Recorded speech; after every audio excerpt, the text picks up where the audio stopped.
may mga GI pipe na dito, tapos yung mga konkreto na pinaka-poste niya para tumayo, at ito yung support, yung maiksi.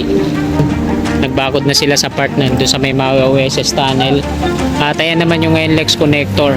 Ayan, may napuring na rin sila doon ng mga pier, no? Yung may lona, yung pinaka-tuktok.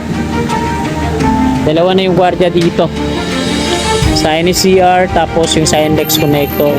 Sa tingin ko lang hindi na siya lalagyan ng kapartner sa kabila. Parang ganyan na talaga siya, no? Parang tsura niya ay L, no? L na letra. Sinimulan ko to, walang naniniwala sa paligid ko.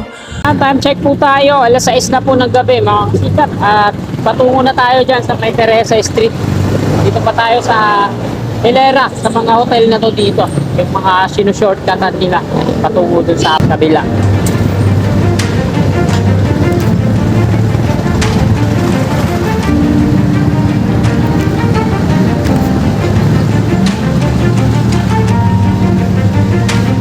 Yan, kakaliwa na po tayo dito. Ito na yung Teresa Street.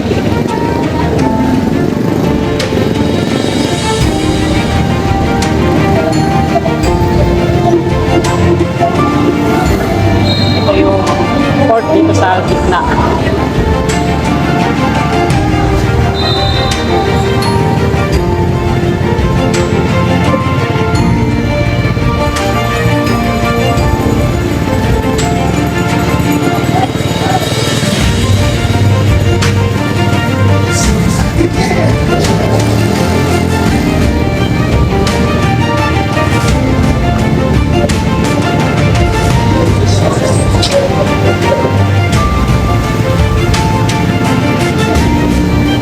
So unahan natin yung PUP.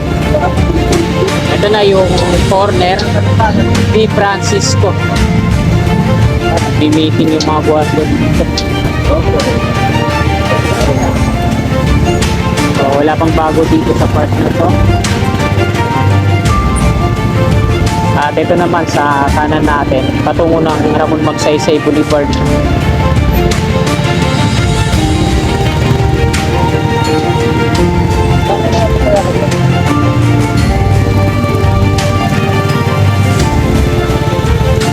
Ito yung right of way ng NCR.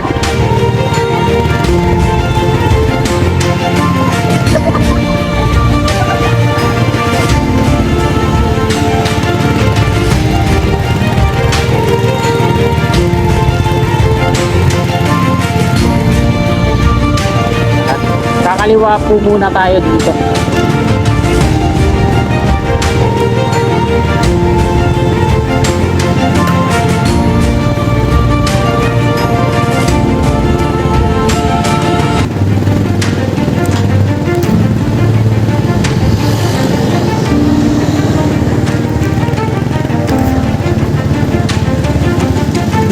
Ang ganda ng upuan na to. Ito yung mga gamit dito na pag-aari dyan sa mga kabahayan na demolish.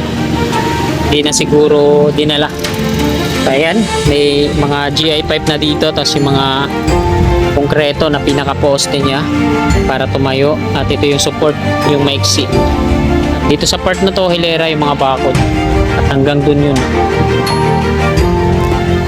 So ayan, pakita ko sa inyo yung right of way ng NCR. So ito yun, nagbakod na sila sa part na doon sa may Maui OSS tunnel.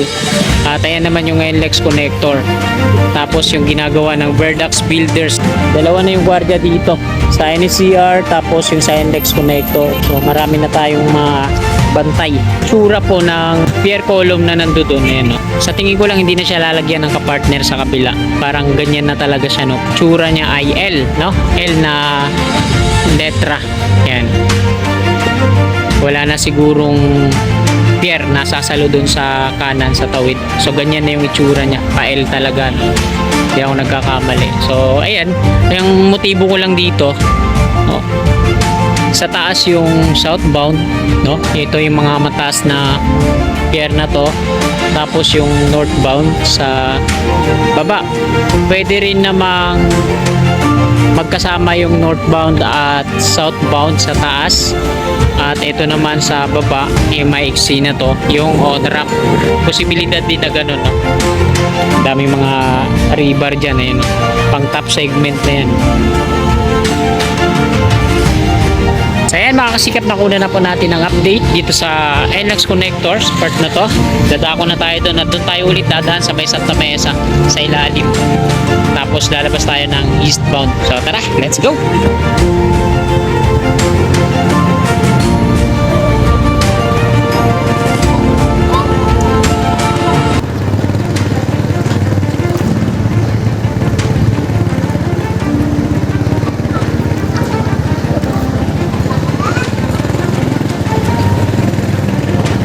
Ito na yung Santa Mesa sa ating gawin kanan.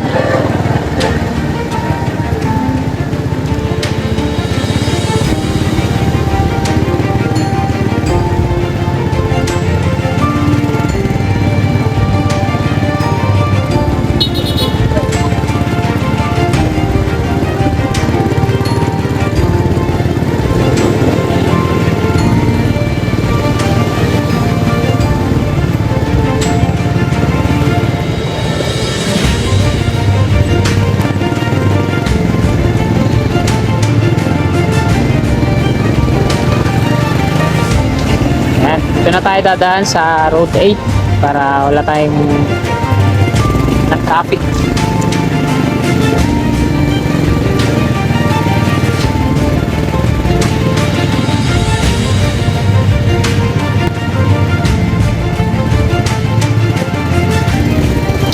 Alabas na po tayo dito sa Road 9.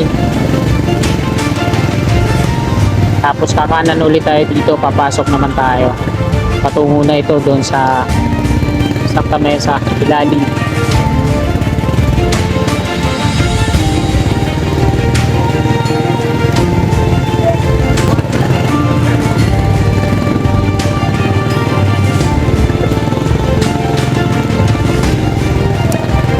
Dito na tayo mga kasikap.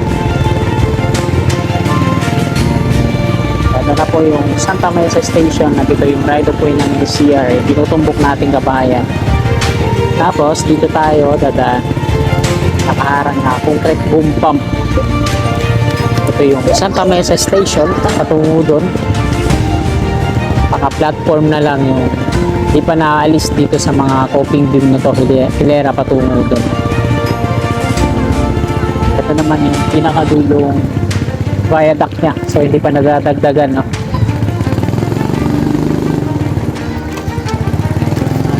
Lalagay na sila dito ng rebar para sa parapet wall sa gilid. Dito pa rin yung crawler crane na to na ginagamit nila para sa lifting.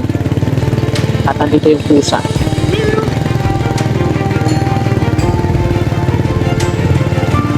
At dito tayo sa ilalim.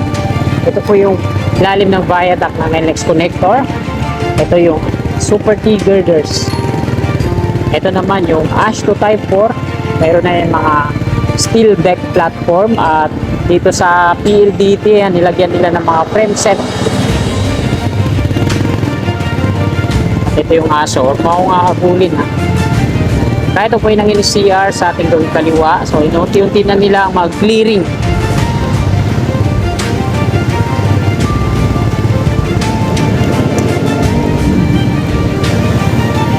At New Santa Mesa Interchange, mga kasigat.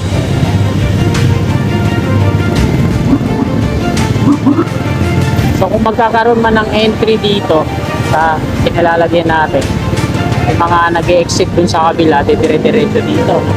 Tapos mga galing dito sa Quiapo, diretso lang kumanan dito sa likuran natin. Kaya wala na mga catwalk dito sa baba ng steel box girders patungo doon.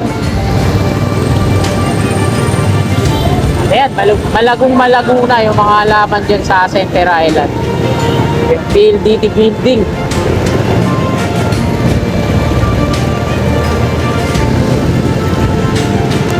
At ayan mga kasikap, diretso tayo. Doon tayo mag-end ang ating video sa may Tawid, westbound. Titingnan natin pala, sasama natin sa vlog na to yung sa may Bakate, yung road widening. Nandito na tayo sa westbound ng Ramon Magsaysay Boulevard. Diretso tayo, tapos doon tayo mag-end ng ating video pag nalagpasan natin yung Paltog Street. Yung footbridge, tawiran mo lang dito sa west, patungo dito sa east. Boundary po tayo na Sampaloc at Santa Mesa. Ito naman yung Altura Market. Ito po yung lagay ngayon. So dito tayo sa kanan at sisilipin natin kung ano na yung pagbabago.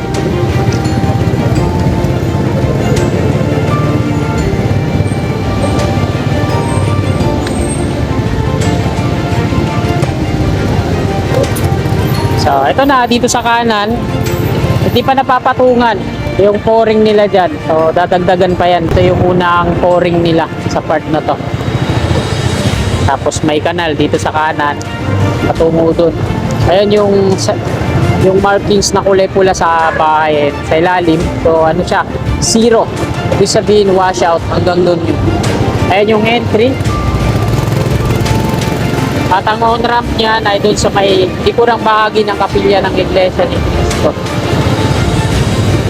Meron na silang manhole dito na nakaabang. Medyo palawak na ng palawak yung entry dito. Yan yung pile cap foundation na dinikitan nila ng tarpaulin sticker. Kalago na rin yung mga halaman dyan sa unahan. So, hindi makapwesto, no? Hindi makaporma yung mga kababayan natin, mga artist, mga nagpapabandals. Kailangan may bantay dito. Rail track na PNR. At ito yung exit. Dating bahay dyan, na pinalawak na, 100 years old. So, ito na yung Paltog Street. Papasok doon. At kagaya nga ng sinabi ko, paglagpas natin ay dito na tayo mag-end. So, kaya maraming salamat mga kasikap. Magpapaalam na po ako. Sana bago nyo lisan itong video na to, palike na lang po sa mga kasikap natin na willing po sa paporta. Yan, pasubscribe na lang po. Maraming salamat. Magandang gabi. God bless po sa ating lahat. Sulat